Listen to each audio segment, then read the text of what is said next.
I am Michelle McPherson, and this is the Michelle McPherson Show, the only internet marketing podcast dedicated to answering your burning business questions.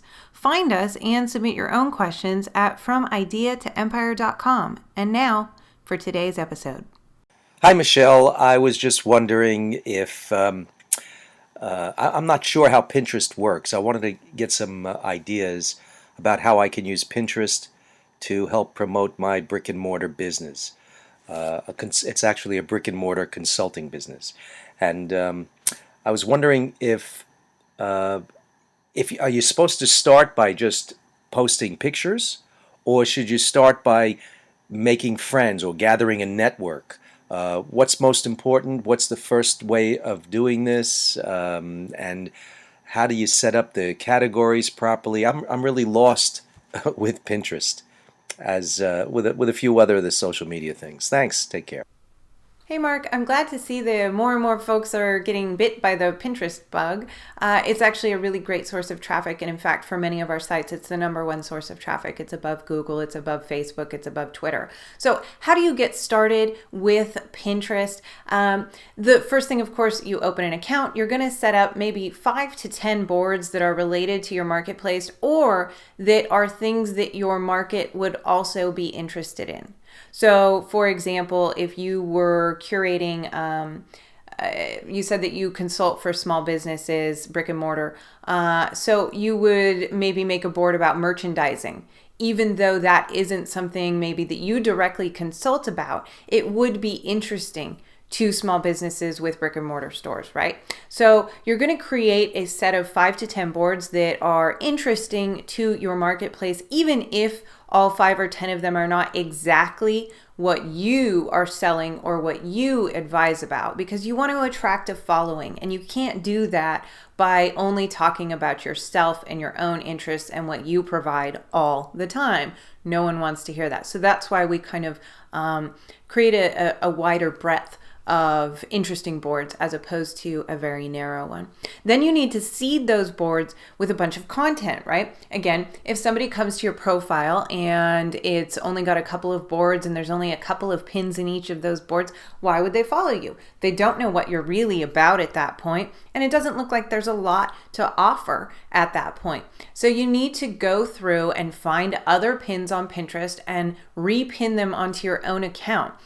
We recommend, and what we do for our Pinterest clients is add 10 to 20 pins per board before we begin the actual promotion of the account.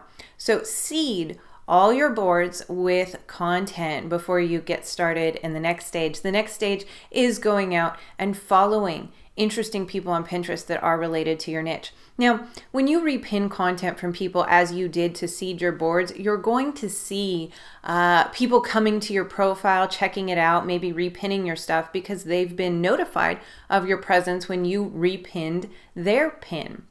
They get a little notification that says, Mark repinned your pin, and they'll come and check out your profile. And many of them will follow you at that point if you've done a good job seeding your boards. But you're going to next make a concentrated effort to find people in your niche that are posting on topics that are of interest to you and are of interest to your audience, and follow them directly. They too will get a notification that you have followed them. Oftentimes they will come and check out your stuff, and they will come and follow you back.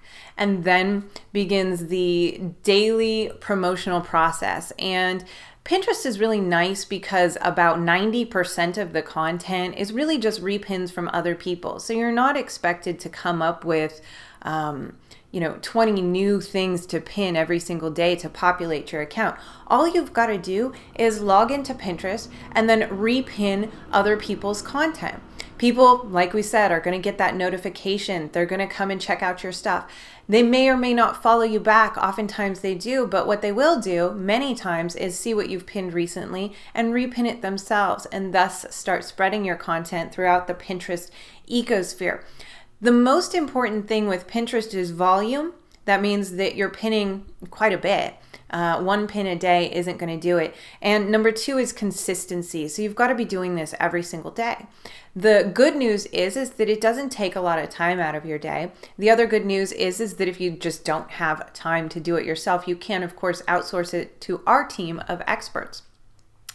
Once you're on that daily process of pinning and repinning every single day, of course, you'll take some of those pins that you're making and have them link back to your own products, your own site. But like Twitter, like Facebook, no one wants to only hear about you and your products over and over and over again. So what we recommend is if you're pinning, say, 20 pins a day, maybe 2 of those link back to you and the other 18 are just cool stuff that you found. And then you just do that every day. And what you'll find with Pinterest is that it'll kind of flatline for a little while, and then you'll get a spike as someone repins one of your pins, and it maybe gets repinned a few times by some other people, and you'll get a spike in activity. And then it'll die back down again, and it'll kind of flatline, and then you'll see another spike. And over time, those spikes will come more and more often. What's exceptionally interesting about Pinterest is that unlike Facebook and Twitter, where your content kind of dies after a day on Twitter and maybe a couple days on Facebook, nobody really ever sees it again. On Pinterest, those things that you've pinned 6 months ago continue to get traffic, continue to get repins, because as someone repins it on their account, now it looks fresh to their followers, to their people that are looking at their pins, right? So unlike Twitter and Facebook, where the assumption in people's minds is that, oh, that was old content, that's not interesting.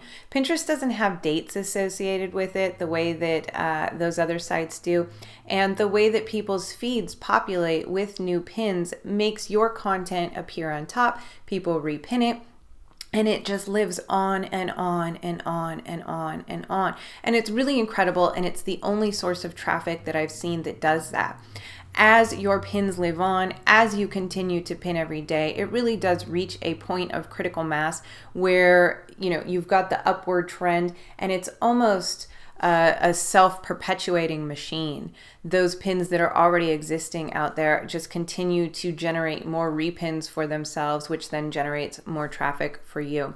So that's what we have found works best with Pinterest, and I hope that gets you started with your own strategy. Of course, again, if this isn't something that you're ready to take on yourself, head on over to socialmediadaily.com and we can create your entire Pinterest strategy for you. Any more questions on the topic, head on over to michellemcpherson.com and I'll answer them for you. Thanks.